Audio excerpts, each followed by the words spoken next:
Oklahoma Gardening is a production of the Oklahoma Cooperative Extension Service as part of the land grant mission of the Division of Agricultural Sciences and Natural Resources at Oklahoma State University, dedicated to improving the quality of life of the citizens of Oklahoma through research-based information. Southwood Landscape and Garden Center, Tulsa's source for great gardens, southwoodgardencenter.com, and the Oklahoma Department of Agriculture, Food, and Forestry, helping to keep Oklahoma green and growing.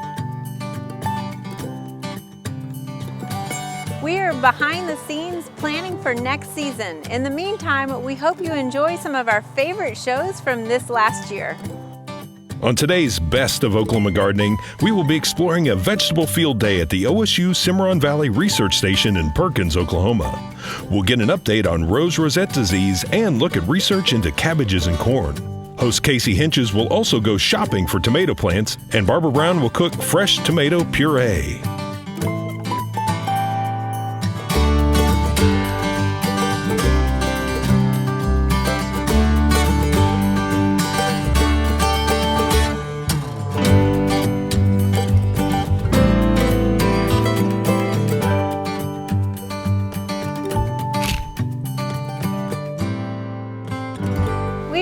Cimarron Valley Research Station just south of Stillwater in Perkins, and today we're going to look at some of the trials that they are conducting for this season. We're going to look at some Rose Rosette as well as some vegetables and also some fruit crops.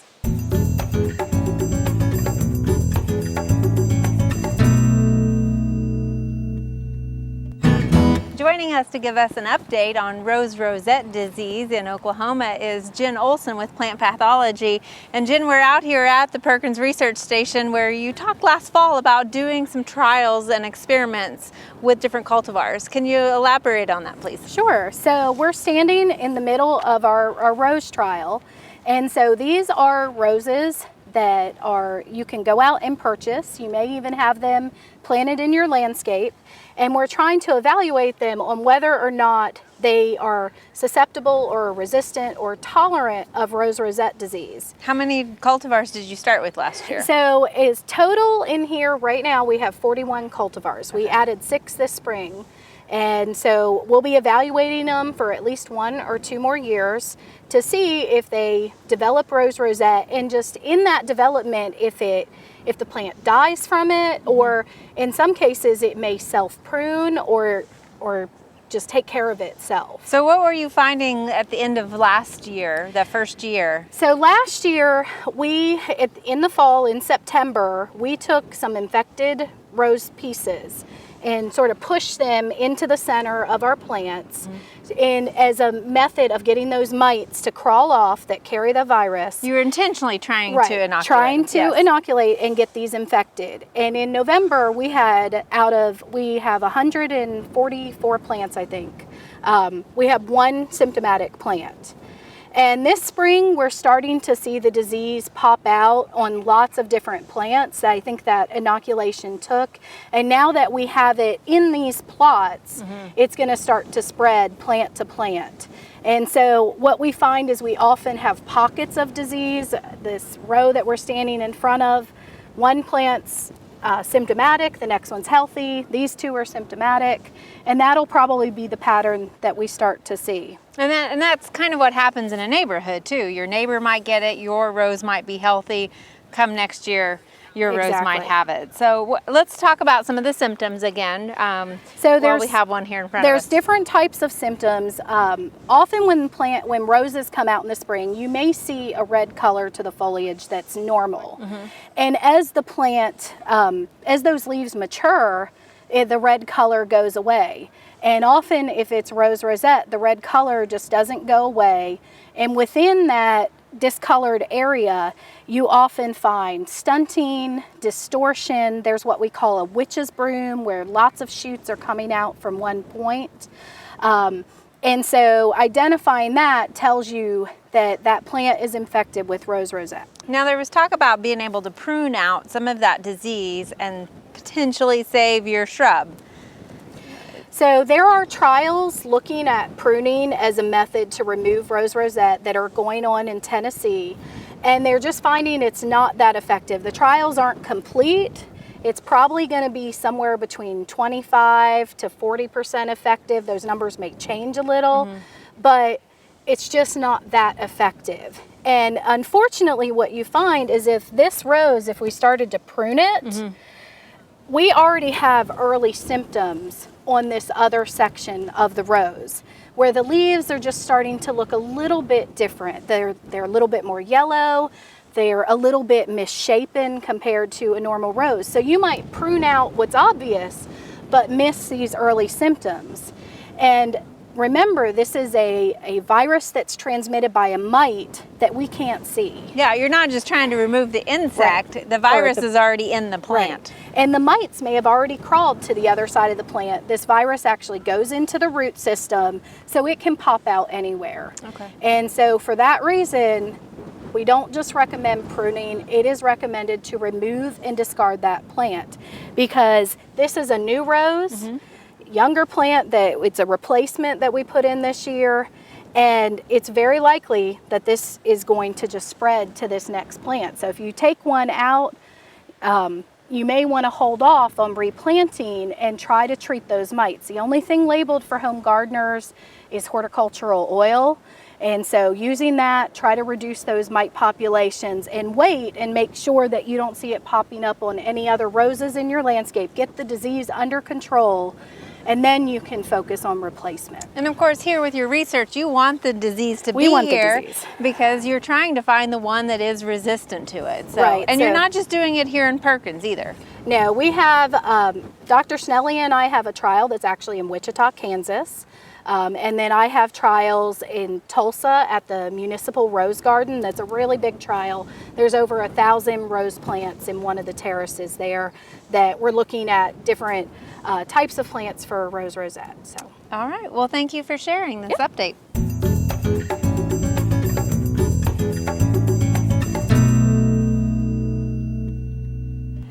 Joining us next is Dr. Lynn Brandenberger, the Vegetable Extension Specialist. And Dr. Brandenberger, you're doing some research on cabbage out here. You bet. Please tell us about the cabbage trials you have going on. Well, it's been at least 10 years or longer since we did a cabbage trial. And cabbage in the state of Oklahoma is used mostly by fresh market growers to sell locally. So it's an important crop for them. It's an early season crop. Right. This crop loves cold, wet conditions. These were planted in mid-March, I believe? Yeah, yeah. So what are your trials that you're replicating here? You have so many cultivars? Yeah, I think we've got 17 different cultivars. We've got quite a few green ones. We've got some that are red, and then we've got some Savoys, which are the crinkly leaf. I think that's one of them right back behind us here. And you know, they're both used for processing and fresh market. So all these varieties that we're testing could potentially be used in Oklahoma. So temperatures are warming up, they're starting to head out a little bit. So what will you do to trial them at that point? Well, we're right at the kind of beginning of the harvest season, because these varieties vary from, I think, about 80 days on, 100 and some day cabbage. And so the earlier ones probably will be harvested next week. Okay. Now they look pretty healthy. We've got cabbage loopers though, and you seem to be winning the battle so far. Well, that's because of Linda. She takes care of the plots. But essentially, she's sprayed these, I think, 3 times with spinosad, which is, if not, it is nearly organic. Okay. But you could use Bacillus thuringiensis. Yeah, you could use BT. That's another one. Okay. And so she's kept a real close eye on them. It's time for another spray. We had folks that were picking off cabbage loopers today, so we know we need to spray. But we're just kind of IPM it. We're looking at the crop, we're deciding when to spray, and then we spray. And we spray at the right time of the day, because we have some bees on the station now, and we want to protect them. So we spray late in the afternoon or very early in the morning before they're up. Okay. So when we harvest these, what is it that you're looking for as a product, basically, other than it's edible? Yeah. And it's tasty. What else are you looking for that you'll evaluate? Well, one thing we look for, like on this head, and it's not quite done, but the head, if you squeeze it, it's very firm, and so it's fairly dense. And we'd like a head of cabbage that's, you know, got a nice shape to it. When we actually harvest that head, we'll cut it, you know, off at the base of the head, and then we'll maybe take a circumference of the head, and then we might even cut it right down the middle vertically, and then we look and see how long the growth is inside of it, the growing point inside of the head. Okay. So that's important, and then of course how compact and thick it is. You know, we don't want some head that's real loose, and because the more dense it is, the more cabbage you got. Yeah. Okay. So you know, you could take a small cabbage like that's real dense and make a coleslaw. And you've also got some peppers that you've seeded, direct sown out into the garden. Right. Why would you be researching that? Well, we have commercial growers in the state that grow several hundred acres of peppers. And so one of the problems they've got is the cost of that. You know, it runs anywhere $200 to $300 an acre just to get the plants in the ground. That's before anything else happens. Yeah. And so it'll help bring that cost down. The other problem that we've seen is we have some trouble with bacterial spot, and we're starting to suspect that maybe it kind of comes with the transplants. Oh, okay.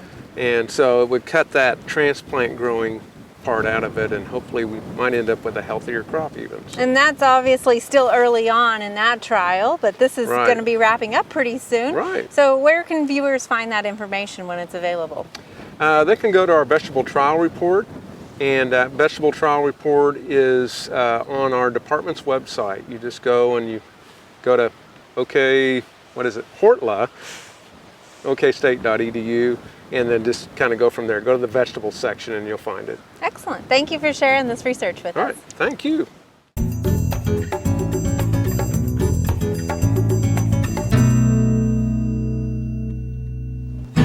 We also wanted to look at the sweet corn trials here at the Cimarron Valley Research Station in Perkins. And joining us is Linda Carrier, who is the Senior Research Specialist that's responsible for these trials. Linda, please tell us what you're doing out here with this. Okay, well this year we're doing another sweet corn variety trial. We try to do them about every year. And we look at different types of corn in our studies each year and look to see which ones perform the best in our climates. So do you have different cultivars what cultivars are you using? We are using what they call SE varieties, which are sugary enhanced. Okay. And these varieties are known for having extended sugar in them compared to old varieties from the past. The original varieties back in the day were just the sugary varieties, and they really had no sugar in them. They were very starchy. So we've enhanced the sweet flavor in sweet corn. Yes, we have, yes. Okay, now these aren't GMOs or anything, right? No, none of these are. Okay. We have used some in the past in trialing, but this year we are not. And there's another group of corn you're also looking at? Yeah, it's a SH2. We're not using those this year, but some of these SEs have a combination of them in them. The trade names on them are either triple sweet or super sweets. And those have a combination of 75% SE and 25% SH2s. Okay, so for homeowners who are interested in getting sweet corn, they should be looking on the packaging for these categories of corn? Yeah, that's true. The SEs and the differences between the SEs and the SH2s, the SEs are very sugary. They have an extended shelf life. The SH2s are probably more extended on their shelf life, but they also are harder to get started. They don't like cold temperatures. They don't like real wet conditions. Okay, so that's why they're trying to kind of cross some of them to get the best of both of those. Right, to get the best of both worlds, yeah. All right, well, we will check back and see how sweet the sweet corn is a little later in the summer. All right, sounds good. Thank you. Thanks.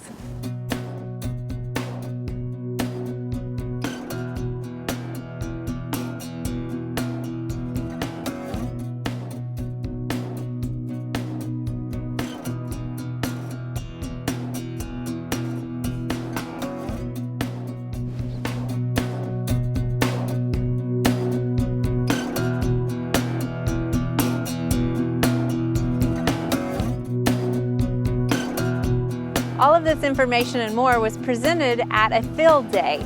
Field days are a great opportunity for the general public to come and see firsthand what OSU is researching. You can keep track of when a field day might be coming to your area by checking out our upcoming events.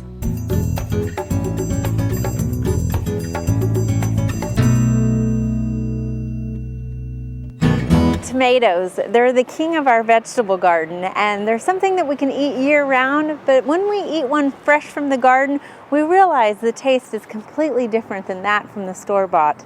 Now, we have to choose from a lot of different varieties, and a lot of times people ask, how do you choose which variety of tomato to plant? So first of all, we've got flavor. When you're choosing a tomato variety based off of flavor, if you read the description either on the plant label or in the seed catalogs, they can read like a wine description, and it might be hard to choose which variety based off of that description.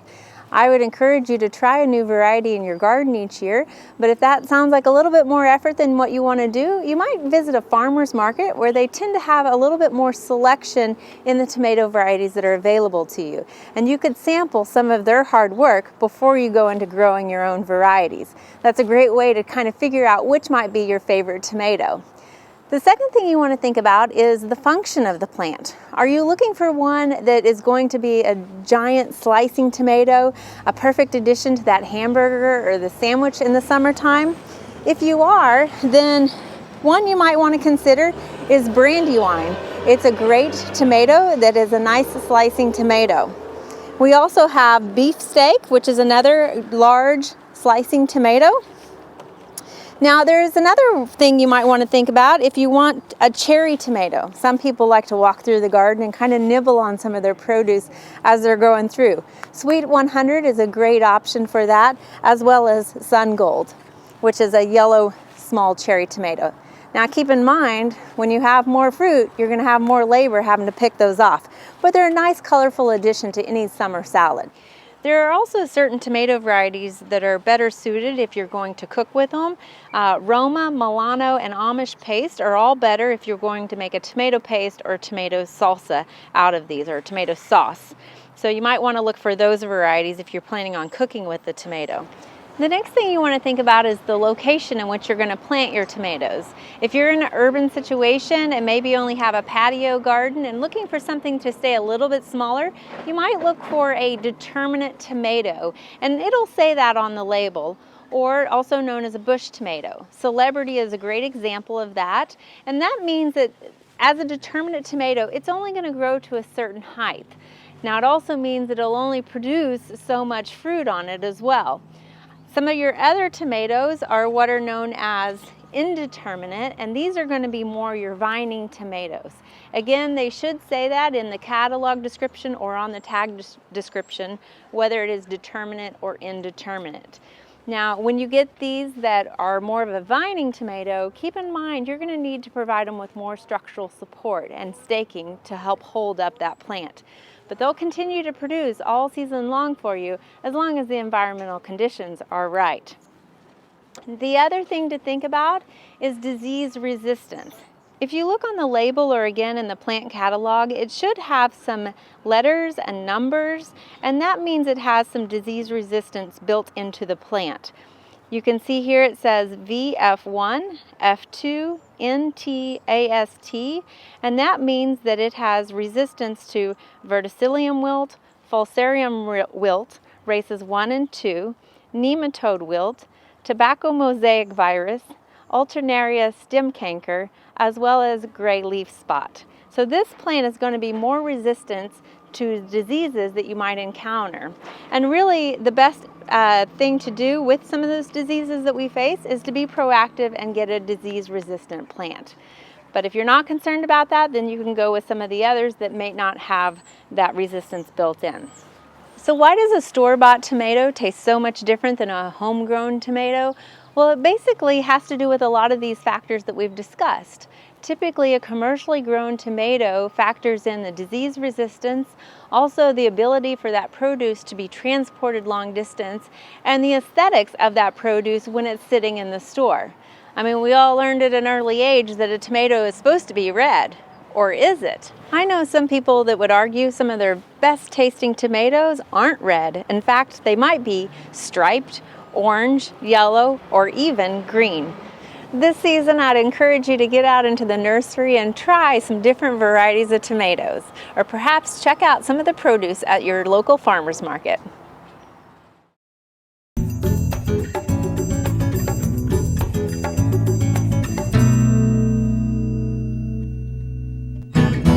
When you're deciding which kind of tomato to plant or which kind of tomato to buy, it's important to have some kind of a clue what you want to do with it.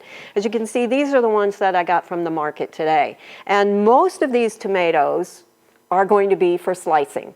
All of them are going to be good, so that's not the question. But again, if you're making a tomato sauce with them and you're going to be cooking with them in some way, it does make a difference. So let's look at a little bit and see what we've got. I've got a Roma tomato, which we often refer to as a cooking tomato, and the rest of them are basically slicing tomatoes or grape tomatoes. This one is a slicing tomato. So let's look at what's the difference when we cut into them and see what we can see.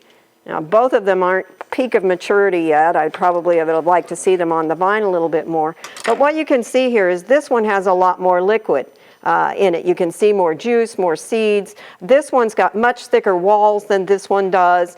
And that means that when we're cooking, we are going to get a thicker sauce with it. When you're canning, this is more the kind of tomato that you're going to want to use so that you don't have that separation during the cooking process. So I'm going to show you what happens here. We're going to make a sauce real quick. It's a raw sauce, real easy to make. You don't have to peel the tomatoes. You just need to wash them and core them and cut them in a rough chop, cut them into chunks. Put them in your blender. You could do this in a food processor as well. So I've got about a pound of tomatoes, which with this size is about 4. And I'm going to add a tablespoon of olive oil. And here you probably want to have one that's got a little bit of flavor to it. 3/4 of a teaspoon of kosher salt. About the same amount, 3/4 of a teaspoon of pepper. And then I'm going to add a 1/2 teaspoon of, or 3/4 of a teaspoon of sugar to that as well. And that's just to cut the acid that's in the tomato a little bit. You could leave it out and see how it is. And then 1½ teaspoons of balsamic vinegar. And that's all the ingredients that you need. Now you can make this and eat it over a fresh pasta in a salad. You could serve it as a sauce, or you could cook it just a little bit by putting it over hot pasta in a pan and let it sit there for a minute. You want to sort of puree this. The amount that you do is going to depend on how chunky you like your sauce. Let's see if I can get that going a little bit stronger. Or not.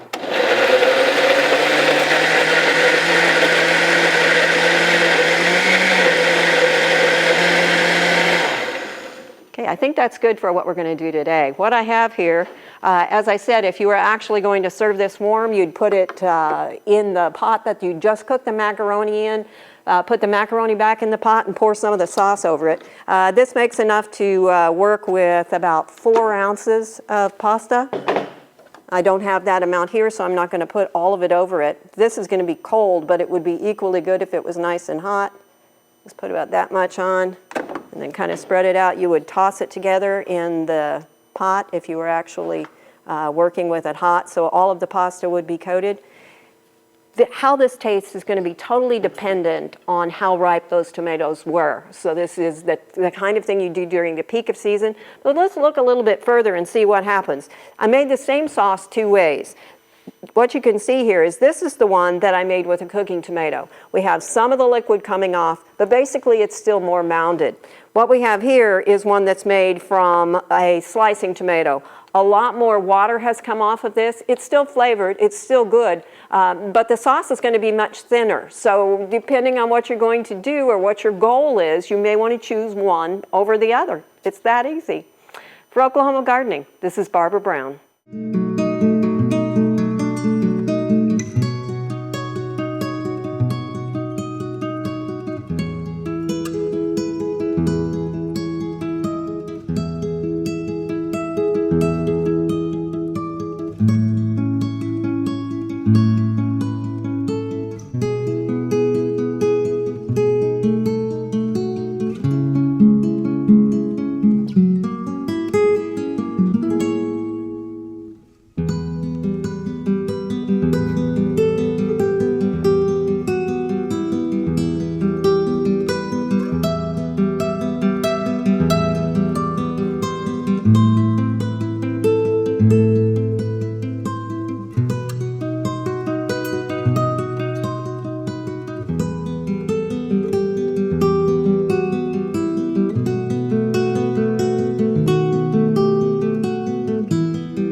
Next week on the Best of Oklahoma Gardening, we follow the path of lettuce from harvest to distribution with a visit to the Oklahoma Food Co-op. It's fresh, it's local, it's delivered. So join us then for more TV you'll grow to love. To find out more information about show topics, as well as recipes, videos, articles, fact sheets, and other resources, including a directory of local extension offices, be sure and visit our website, oklahomagardening.okstate.edu. And we always have great information, answers to questions, photos, and gardening discussions on your favorite social media as well. Join in on Facebook, Twitter, and Instagram. You can find this entire show and other recent shows, as well as individual segments on our Oklahoma Gardening YouTube channel. And tune in to our OK Gardening Classics YouTube channel to watch segments from previous hosts. Oklahoma Gardening is produced by the Oklahoma Cooperative Extension Service as part of the Division of Agricultural Sciences and Natural Resources at Oklahoma State University. The Botanic Garden at OSU is home to our studio gardens, and we encourage you to come visit this beautiful Stillwater jewel. We wish to thank our generous underwriters, Southwood Landscape and Garden Center, and the Oklahoma Department of Agriculture, Food, and Forestry. Additional support is provided by Pond Pro Shops, Greenleaf Nursery and the Garden Debut Plants, and the Oklahoma Horticultural Society.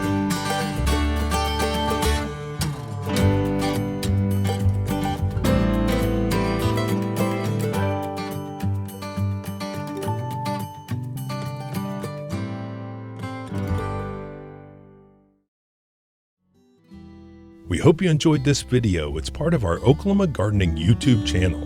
You can also find even more videos on our OK Gardening Classics YouTube channel. And join us on social media for great gardening tips, photos, and discussion.